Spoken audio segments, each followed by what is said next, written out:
माता पिता रूपरे जी मिलिथांती सेमाने प्रकृतरे किए? दर्शक बंधु जानिबापाई भिडियोटी को शेष पर्यंत निश्चय देखंतु एवं भिडियोटी भल लगिले लाइक करने को आदौ भूलिबे नहीं। पुणी तुमको तुम माता पिता प्रति भल पाइबा निहाती भावरे बढ़ी जीव। बोधुए यह गोटे साधारण प्रश्न, किंतु एहार रहस्य और उत्तर बहुत गभीर अटे। आमे एमिति भाबुजे माता पितांक अर्थ यह जहाँ माध्यम आमे ई दुनिया को आसीछे, किंतु गीता पुराण और गरुड़ पुराण परी ग्रंथरे किछि अलगा सत्यता अछि। आज आमे एही भिडियो रे जानिबा आम जीवन रे माता पिता किए, कौन सेमानक सहित आम संपर्क केवल एही जन्मर ना एहा पछरे केते जन्मर कर्म अछि। सबुठारु प्रथमे मने रखंतु, एही दुनिया रे कौनसी संपर्क बिना कारण रे तैयारी हुए नहीं। भगवान प्रति संपर्क पछरे किछि ना किछि कारण निहाती भावरे रखिथांती। जदि आपण आपणकर पूर्व जन्मर कर्मर फल, तेबे आपणकर जन्म, आपणकर माता पिता, सांगसाथी एमाने सबु आपणकर जन्मर कर्मर फल। आत्मा ही दुनिया को निज कर्मर फल भोग करिबा पई आसीथाए। आपणकर पिता माता मध्य सेही आत्मा, जहा सहित आपणकर कौनसी ना कौनसी कर्मर हिसाब बाकी थिला। ए संपर्क पूर्व जन्मर अधूरा कहानी अटे। ए दुनिया को आसीबा पई आमको कौनसी फॉर्म पूरण करिबा पई पड़े नहीं। आमे निजर रंग दौलत देश को बाछि परिबा नहीं, किंतु सबुठु रहस्यमय हेउछंती आमर माता पिता। कौन आपण केबे शांति मनरे भाबिछंती जे आपण एही खास परिवार रे किपरि जन्म हेले? कौन एहा केवल एक संजोग ना एहा पछरे कौनसी रहस्य लुचि रहिछि? सनातन धर्मर गरुड़ पुराण रे एही प्रश्नर उत्तर लुचि रहिछि। जदि आपण एहार उत्तर जानिजिबे, तेबे आपणकर रोम मध्य टांकुली जीव। माता पिता रूपरे प्रकृतरे आपणको जी मिलिथांती, सेमाने प्रकृतरे आपणकर जीवन को किछि कर्ज तुलेबा पई आसीथांती। आश्चर्य लागुची ना? हाँ, एई भिडियो रे आजी जीवनर सबुठु बड़ रहस्य खोलिबाकू जाउछि। तेबे गरुड़ देव पचारिले, ए दुनियार जीव जणे अन्य जनक सहित किपरि जोड़ी होई रहिछंती? तेबे भगवान विष्णु कहिले, ए दुनिया रे केही काहाकू जानती नाही। लोक निज निजर कर्मजाल रे बंधा होई रहिथांती। जेबे पुनर्बार जन्म नेई थांती, तेबे सेमाने निज पूर्व जन्मर कर्ज तुलेइबा पई सबुठु सठिक गर्भ को बाछि थांती। आपणकर माता पिता केवल आपणको जन्म देबा लोक नुहंती, सेमाने आपणकर कर्म लेखार पार्टनर मध्य अटंती। गरुड़ पुराणर मुख्य कथा, कर्जर बंधन अर्थात कर्जर संजोग। आपणकर कर्जर बंधन सेही लोकंक सह सबुठु गभीर होइथाए, जहा सहित आपण एही दुनिया रे सबुठु अधिक समय बितेइथिले। आपणकर माता पिता केते कारण जोगु आपणक जीवन को आसीथांती। बापा माँ सेमाने होइथांती जी आपणकर पूर्व जन्मरे बिना कौनसी स्वार्थरे सेवा करिथांती। होई पारे आपण पूर्व जन्मरे कौनसी अजणा व्यक्तिर सेवा करिथिले, नचेत निज पूर्वजंकर बहुत बड़ भक्त थिले। से आत्मा एही जन्मरे तुमर बापा माँ होई आसीछंती आपणको खुशी देबा पई। सेमाने आपणक पई जीवनर सबु खुशी त्याग करिबा पई प्रस्तुत थिले। आपण मागिबा पूर्वरु सबु आवश्यकता पूर्ण करंती। जदि आपणकर माता पिता आपणकर छाई होई आपणको रक्षा करुछंती, तेबे आपण बुझी जांतु आपण पूर्व जन्मरे तांकर बहुत सेवा करिथिले, जहा बदलरे सेमाने आपणको एही जन्मरे ताहा फेराउछंती। कर्ज देबा माता पिता किपरि होइथांती? गरुड़ पुराण अनुसारे जदि आपण काहाठारु पैसा ठगी थांती, काहाठारु उद्धार नेइथिले, तेबे ताहा ताकू फेराई नाहंती, तेबे एही जन्मरे आपणक पाखरे उद्धार हासिल करिबा पई सेमाने आपणकर बापा माँ होई फेरी थांती। आपण सारा जीवन पैसा पई खटिबे, କିନ୍ତୁ ସେ ପଇସା ବାପା ମାଙ୍କର ରୋଗ ବେମାରରେ ଖର୍ଚ୍ଚ ହେବ, ନଚେତ୍ ତାଙ୍କର ଇଚ୍ଛା ପୂରଣ କରିବାରେ ଖର୍ଚ୍ଚ ହେବ। ଆପଣ ସେମାନଙ୍କର ସେବା କରିବେ, କିନ୍ତୁ ପ୍ରତିବଦଳରେ ଆପଣଙ୍କୁ କୌଣସି ଭଲ ପାଇବା ନ ମିଳିପାରେ। ପୁଣି ବି ଆପଣଙ୍କର ମନ ତାଙ୍କ ପାଇଁ କିଛି ନା କିଛି କରିବା ପାଇଁ କହୁଥାଏ। ପ୍ରକୃତରେ ଏହା ଏଥିପାଇଁ ହୁଏ ଯେ ଆପଣ ନିଜର ପୁରୁଣା ଉଦ୍ଧାର ସୁଝୁଥାନ୍ତି। ତୃତୀୟ କଥା, ଶତ୍ରୁ ରୂପରେ ଜନ୍ମ ନେବା। ଗରୁଡ଼ ପୁରାଣର ଏହି ଅଧ୍ୟାୟ ବହୁତ ପୀଡ଼ାଦାୟକ ଅଟେ। କେତେଥର ଆମେ ଦେଖିଥାଉ ମାତା ପିତା ନିଜ ଛୁଆଙ୍କୁ ବହୁତ ଘୃଣା କରିଥାନ୍ତି ଏବଂ ସେମାନଙ୍କୁ ବହୁତ ଟର୍ଚର କରନ୍ତି, ଯାହାଫଳରେ ପିଲାମାନେ ମଧ୍ୟ ବାପା ମାଙ୍କର ଶତ୍ରୁ ହୋଇଯାଆନ୍ତି। ଏମିତି କାହିଁକି ହୋଇଥାଏ? କ'ଣ ଆପଣ ଜାଣିଛନ୍ତି ଶାସ୍ତ୍ରରେ କ'ଣ କୁହାଯାଇଛି ଏହି ବିଷୟରେ? ଶାସ୍ତ୍ରରେ କୁହାଯାଇଛି, ଯଦି ଆପଣ ପୂର୍ବଜନ୍ମରେ କାହା ସହିତ ବହୁ ଶତ୍ରୁତା କରିଥିଲେ, ଯଦି ଆପଣ କାହାକୁ ବର୍ବାଦ କରିଥିଲେ କିମ୍ବା କାହାକୁ ଗଭୀର ଆଘାତ ଦେଇଥିଲେ, ତେବେ ସେହି ଆତ୍ମା ଏହାର ପ୍ରତିଶୋଧ ନେବା ପାଇଁ ଆପଣଙ୍କର ବାପା ମା ରୂପରେ ଜନ୍ମ ନେଇଥାନ୍ତି। ସେମାନେ ସାରା ଜୀବନ ତୁମ ଘରକୁ ଆସି ତୁମକୁ ଦୁଃଖ ଦେଇଥାନ୍ତି। ସେମାନେ ତୁମ ଉନ୍ନତିରେ ବାଧକ ସାଜିଥାନ୍ତି।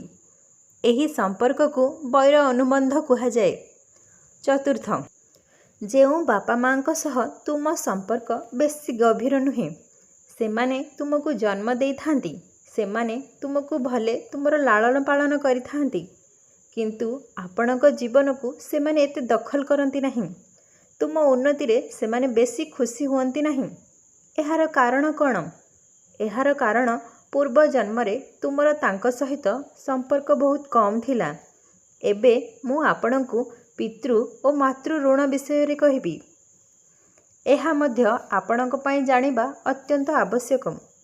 ଆପଣ ଚାହିଁଲେ ଆପଣଙ୍କର ଦୌଲତ ଛାଡ଼ିପାରିବେ, କିନ୍ତୁ କେବେ ଶରୀରର ଅଂଶକୁ ଛାଡ଼ିପାରିବେ ନାହିଁ ଯାହା ଆପଣଙ୍କର ବାପା ମାଙ୍କର ଥିଲା। ସେଥିପାଇଁ ସନାତନ ଧର୍ମରେ ଶ୍ରାଦ୍ଧକୁ ଏତେ ମହତ୍ତ୍ୱ ଦିଆଯାଇଛି। ଯେଉଁ ପୂର୍ବଜ ତୁମକୁ ତୁମ ପିତା ମାତାଙ୍କ ମାଧ୍ୟମରେ ଯୋଡ଼ି ହୋଇ ରହିଛନ୍ତି, ତାଙ୍କୁ କେବଳ ଆପଣଙ୍କ ଠାରୁ ସମ୍ମାନ ଦରକାର। ଯଦି ଆପଣ ବଞ୍ଚି ଥାଉ ଥାଉ ନିଜ ପିତା ମାତାଙ୍କୁ ଅଣଦେଖା କରୁଛନ୍ତି ବା ଭଲରେ ଦେଖାଶୁଣା କରୁନାହାନ୍ତି, ତେବେ ଆପଣ କେବେ ହେଲେ ପିତୃଋଣ ଶୁଝିପାରିବେ ନାହିଁ। ଏହାର ପ୍ରଭାବ ଆପଣଙ୍କର ଆଗାମୀ ପିଢ଼ିଙ୍କ ଉପରେ ପଡ଼ିପାରେ। ମନୋବିଜ୍ଞାନ କହିଥାଏ, ଆପଣ ଯାହା ତାହା ଆପଣଙ୍କର ଜିନ୍ର ଫଳ। ଆପଣଙ୍କର କ୍ରୋଧ, ଆପଣଙ୍କର ଦକ୍ଷତା, ଆପଣଙ୍କର ଖୁସି ସବୁକିଛି ଆପଣଙ୍କର ପିତାମାତାଙ୍କ ଠାରୁ ଆସିଥାଏ। ବିଜ୍ଞାନ ବା ସାଇନ୍ସ ଏହାକୁ ଜେନେଟିକ୍ କୋଡ୍ କହିଥାଏ। କିନ୍ତୁ ଆଶ୍ଚର୍ଯ୍ୟ କଥା, ହଜାର ହଜାର ବର୍ଷ ପୂର୍ବେ ଗରୁଡ଼ ପୁରାଣ ଏହାକୁ ଆଧ୍ୟାତ୍ମିକ ଭାବେ କହିଥିଲା, ଯାହାକୁ ବିଜ୍ଞାନ ବା ସାଇନ୍ସ DNA ବୋଲି କହିଥାଏ। ପୁରାଣ ତାକୁ କର୍ମ ମଞ୍ଜି ବୋଲି କୁହେ। ଆପଣ ସେହି ପରିବାରରେ ଜନ୍ମ ହୁଅନ୍ତି ଯାହାର ଜେନେଟିକ୍ ମେମୋରି ଆପଣଙ୍କର ପୂର୍ବ ଜନ୍ମର କର୍ମ ସହ ଅଧିକ ମିଶୁଥିବ, ଅର୍ଥାତ୍ ଆପଣଙ୍କର ସ୍ୱଭାବ ଆପଣଙ୍କର ପିତା ମାତାଙ୍କ ସ୍ୱଭାବ ଭଳି ହେବା ସାଧାରଣ। ଏହା ପ୍ରକୃତିର ଗୋଟିଏ ସଠିକ୍ ନିୟମ। ଯେବେ ସମ୍ପର୍କ ଖରାପ ହୁଏ, ମାତା ପିତା ଆପଣଙ୍କୁ ଶତ୍ରୁ ବୋଲି ଭାବନ୍ତି। କ'ଣ ମୋର ପୁରା ଜୀବନ ଏହିଭଳି ଭାବରେ ଚାଲିବ, ଏହା ଆପଣ ଭାବନ୍ତି ନା? କ'ଣ ପିତାମାତାଙ୍କର ଘୃଣାରୁ ମୋର ମୁକ୍ତି ନାହିଁ? ଭଗବାନ ଶ୍ରୀକୃଷ୍ଣ ଗରୁଡ଼ ପୁରାଣରେ ଏହାର ଉପାୟ କହିଛନ୍ତି, ଯାହା ମାଧ୍ୟମରେ ଆପଣ ମଧ୍ୟ ପିତା ମାତାଙ୍କ ଘୃଣାରୁ ମୁକ୍ତି ପାଇପାରିବେ। ତେବେ ଚାଲନ୍ତୁ ସେହି ଉପାୟ ବିଷୟରେ ବ୍ୟାଖ୍ୟା କରିବା। ପ୍ରଥମ ଉପାୟ, ତୁମକୁ ତୁମର ଅଭିମାନକୁ ଛାଡ଼ିବାକୁ ପଡ଼ିବ। କୌଣସି ଜିଦ୍ଦି କରିବାକୁ ପଡ଼ିବ ନାହିଁ। ଦ୍ୱିତୀୟ, ତାଙ୍କୁ କ୍ଷମା କରିଦିଅ। ଯଦି ଆମେ କୌଣସି ଭୁଲ କରିଛେ, ତେବେ କୌଣସି ଅସୁବିଧା ହିଁ ଏହାର ପ୍ରତିଶୋଧ ନେଇଥାଏ। ତୃତୀୟ, ଅଧର୍ମ ନ କରିବା। ଗରୁଡ଼ ପୁରାଣରେ ଗୋଟିଏ ବଡ଼ ଅଂଶ ମରିବା ପରେ ବ୍ୟବହାର ବିଷୟରେ କହିଥାଏ। କ'ଣ ତୁମେ ତୁମ ପିଲାଙ୍କ ହାତରେ ମୁଖାଗ୍ନି ଦେଉଛ ନା ଶ୍ରାଦ୍ଧ ଦେଉଛ? ତେବେ କୁହାଯାଏ, ଏହାଦ୍ୱାରା ବାପା ମା ସ୍ୱର୍ଗ ନିବାସୀ ହୋଇଯାଆନ୍ତି। ପ୍ରକୃତରେ ଏହା ଏନର୍ଜିର କାମ। ବାପା ମା ତୁମକୁ ଶରୀର ଦେଇଛନ୍ତି, କିନ୍ତୁ ତୁମେ ସେହି ଆଶୀର୍ବାଦର ତାକତରେ ତାଙ୍କ ଆତ୍ମାକୁ ମାୟାର ବନ୍ଧନରୁ ମୁକ୍ତ କରିବା ପାଇଁ ସାହାଯ୍ୟ କରୁଛ। ଏହା ହିଁ ଦୁନିଆର ସବୁଠୁ ଭଲ ପୁରସ୍କାର ହୋଇଥାଏ। ତୁମ ଜୀବନର ବାପା ମାଙ୍କ ପାଇଁ ତୁମର ଏହି କାମନା ତାଙ୍କର ଆଗାମୀ ଜନ୍ମରେ ଭାଗ୍ୟ ବଦଳାଇ ଦେବ। ଗରୁଡ଼ ପୁରାଣ ଅନୁସାରେ ମାତା ପିତା ରୂପରେ ତୁମକୁ ଯିଏ ମିଳନ୍ତି, ପ୍ରକୃତରେ ଏହା ତୁମ ପାଇଁ ଭଗବାନଙ୍କର ଆଶୀର୍ବାଦ ବୋଲି ମାନି ନେବା ଉଚିତ। ତାଙ୍କ ଦ୍ୱାରା ତୁମେ ଏହି ଦୁନିଆକୁ ଆସିଲ, ଏହିଭଳି ଚେହେରା ପାଇଲ। ତେଣୁ ସେମାନଙ୍କୁ କୌଣସି ଦୋଷ ଦିଅନ୍ତୁ ନାହିଁ, ବରଂ ତୁମର ଏହି ମୂଲ୍ୟବାନ ଜୀବନକୁ ପ୍ରତିଷ୍ଠା କରି ଦେଖାଇବା ପାଇଁ ଚେଷ୍ଟା କରନ୍ତୁ। ତୁମେ ଗୋଟିଏ ଭଲ ମଣିଷ ହେବା ପାଇଁ ଯଥେଷ୍ଟ ଚେଷ୍ଟା କରିପାର। ତୁମର ଏହି ବ୍ୟବହାର ହିଁ ଆଗାମୀ ଜନ୍ମରେ ତୁମର ମାତା ପିତା ରୂପରେ କାହାକୁ ବାଛିପାରିବ। ମାତା ପିତା ତୁମ ଜୀବନର ଗୁରୁ ଅଟନ୍ତି। ଗୁରୁଙ୍କର ଅର୍ଥ କେବଳ ଟିଚର ନୁହେଁ। ଗୁରୁ ଅର୍ଥ ଯିଏ ଆପଣଙ୍କ ଜୀବନର ସଠିକ୍ ଶିକ୍ଷା ଶିଖାଇଥାଏ। ମାତା ପିତା ତୁମକୁ ଭଲ ପାଇବା, କ୍ଷମା, ମାନ ସମ୍ମାନ, ଆତ୍ମନିର୍ଭରଶୀଳତା ସବୁକିଛି ଶିଖାଇଥାନ୍ତି। ତୁମର ବାପା ମା ତୁମ ଜୀବନର ଟେଷ୍ଟ ପେପର ଅଟନ୍ତି ଏବଂ ଆପଣଙ୍କର ଉତ୍ତର ସେମାନଙ୍କର ଉତ୍ତର ମଧ୍ୟ ହୋଇଥାଏ। ଯଦି ଆପଣ ଭଲ ପାଇବାର ସହ ଉତ୍ତର ଦିଅନ୍ତି, ତେବେ ଜୀବନ ଅତ୍ୟନ୍ତ ସୁନ୍ଦର ହୋଇଯିବ। ଯଦି ଆପଣ କ୍ରୋଧ ଓ ଘୃଣାର ସହ ଉତ୍ତର ଦେବେ, ତେବେ ସେହି କର୍ମ ତୁମକୁ ଭବିଷ୍ୟତରେ ବହୁ ଅସୁବିଧାରେ ପକାଇଥାଏ।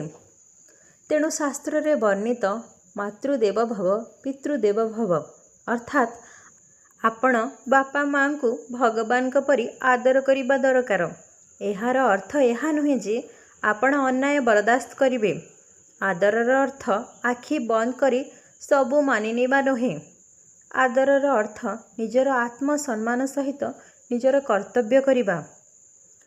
ମନେ ରଖନ୍ତୁ, ସୁନା ସର୍ବଦା ନିଆଁରେ ପଡ଼ି ଶୁଦ୍ଧ ହୋଇଥାଏ। ତେଣୁ ମନୁଷ୍ୟ ଉପରକୁ କୌଣସି ଅସୁବିଧା ଆସିଲେ ହିଁ ମଣିଷ ବୁଦ୍ଧିମାନ ହୋଇଥାଏ, ବୁଝିଲା ସୁଝିଲା ହୋଇଥାଏ।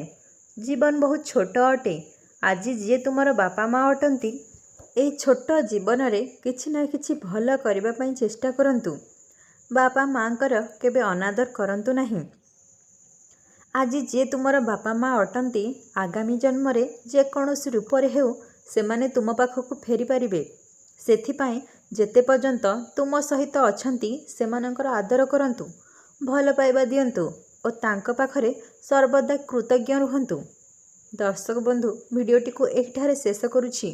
ଯଦି ଆପଣମାନଙ୍କୁ ଭିଡ଼ିଓଟି ଭଲ ଲାଗିଛି, ତେବେ ଦୟାକରି ମୋ ଚ୍ୟାନେଲ ମାନି ଭଏସ୍କୁ ସବସ୍କ୍ରାଇବ୍ କରି ଭିଡ଼ିଓକୁ ଲାଇକ୍ ଓ ସେୟାର କରିବାକୁ ଆଦୌ ଭୁଲିବେ ନାହିଁ। ବେଲ୍ ଆଇକନ୍କୁ କ୍ଲିକ୍ କରିବାକୁ ମଧ୍ୟ ଭୁଲିବେ ନାହିଁ।